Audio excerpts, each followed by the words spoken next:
I had a dream once, and I'm speaking psychologically here, not theologically. I had a dream once.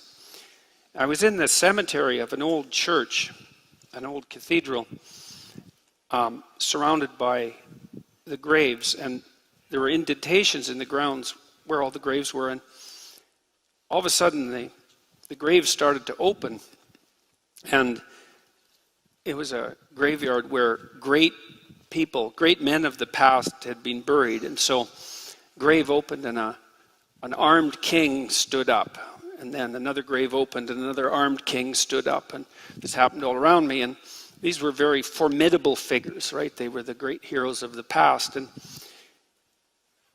after a number of them appeared on the scene, they looked around and saw each other, and being warrior types, they immediately started to fight.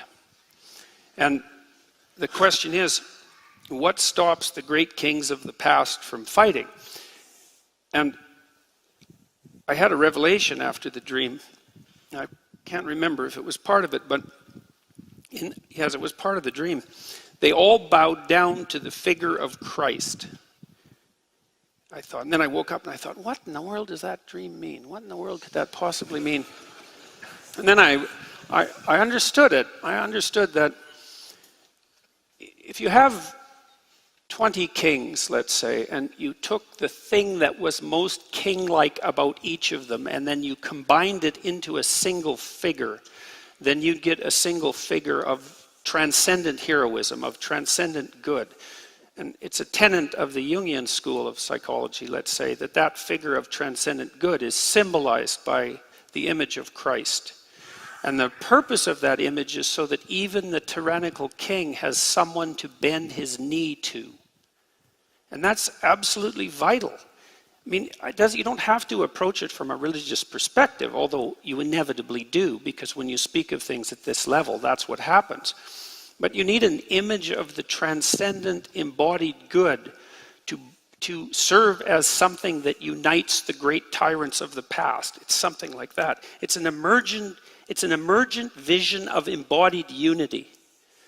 And it's a psychological necessity. It's a sociological necessity. And I think it bears very strongly on your question about why is it that people matter. It's the classic Western answer to that, the Judeo Christian answer to that, is because you have a spark of divinity within you, and that divinity is a reflection of this transcendent good.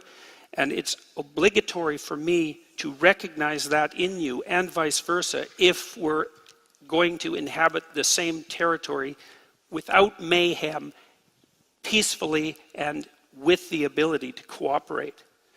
Now, you might say, well, the mere fact that a transcendent image is necessary as a uniting figure doesn't prove the reality of that image.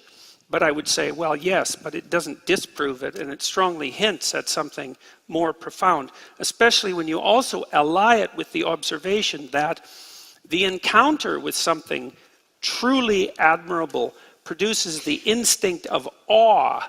And that's not a rational instinct, it's an irrational instinct, but it's a marker that you're in the presence of something greater than yourself. And it's not something that you have voluntary control over, it's something that overtakes you. And it could easily be a reflection of the truth. Now, you can make a biologically reductionistic argument about that, but it starts to become extraordinarily difficult, because you enter into the realm where these transcendent experiences of religious significance and awe are a phenomenological and psychological reality. And it's not easy to explain why that's the case.